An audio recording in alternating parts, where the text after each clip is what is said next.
Տիկին Աննա Մկրտչյանի հետ Տիկին Մկրտչյան բանակցային փաթեթների հանրայնացումից հետո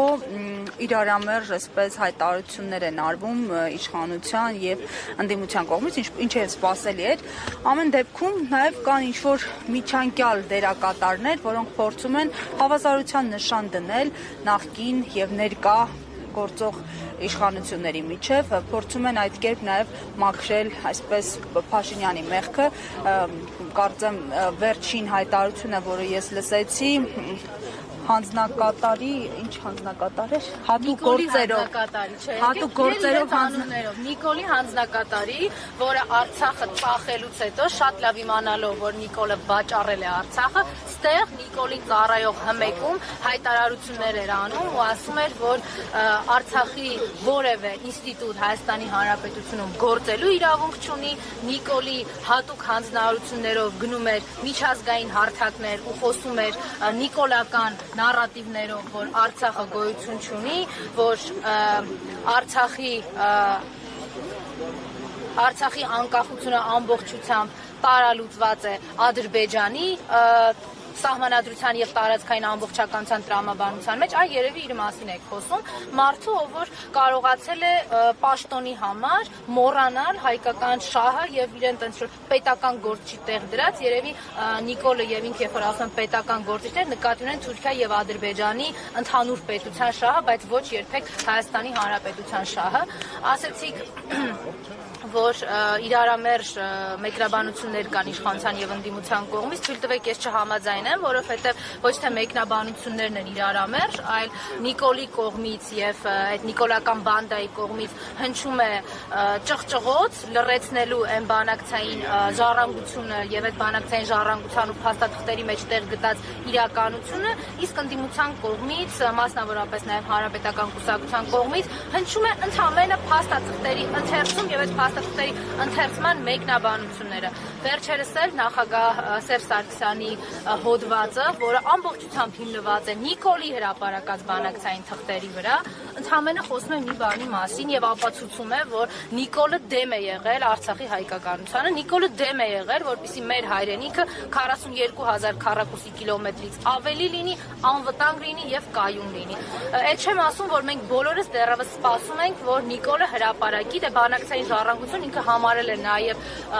տարբեր հարց ու պատասխաններ, հարցազրույցներ եւ այս տրամաբանությունը հուշում է, որ անպայմանորեն պիտի հրապարակի նաեւ լիֆտում Ալիևի հետ իր խոսակցությունը, մեծ բոլորից դա շատ հետաքրքիր է։ Նիկոլը անպայմանորեն պիտի հրապարակի այն ծրարը հայտնի, որ ստացել է Ալիևից, Ալիևի աշխատակազմի միջոցով, թե ինչ ա եղել այդ ծրարի մեջ, մեզ դա շատ հետաքրքիր է։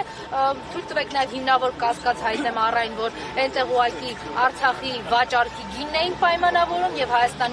Հայաստանի շահը դավաճանելու գիններ պայմանավորում, բայց մեզ դա էլ է հետաքրքիր, որովհետեւ դա մեծ նշանակություն է ունենալու Նիկոլի մեղադրական եզրակացության համար։ Եւ այս ամենը չի կարելի նաեւ անմասն դիտարկել այսօր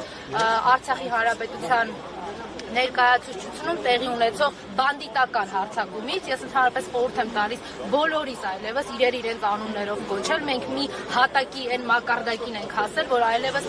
ձևական իմաստով քննչական գործողություն, այս շենքին դատարան անվանել, Նիկոլա հպատակ իրավապահներին դատախազություն կամ քննչական անվանել, չէ, դա ճոխություն է, շռայլություն է, մենք դրանից օգտվել չենք կարող։ Ակնհայտ է, որ երեք Արցախի ներկայացուցչությունում հնչել է Արցախի Հանրապետություն բառակապակցությունը, դրանից գազազած Նիկոլի Ալիևի ստրուկ Նիկոլը ուղարկել է իր հպատակեցված համակարգին ճնշելու այնտեղ գտնվող մարդկանց, բայց թույլ տվեք նաև մտածեմ, որ հնարավոր է նաև Ալիևի կողմից հրաման է իջեցվել Նիկոլին գտնելու այն հրամանագիրը, որով չեղարկվել է Արցախի Հանրապետության լուծարումը կամ միգուցե գրիչն են ման գալիս, որ տանեն հանձնեն Ալիևին։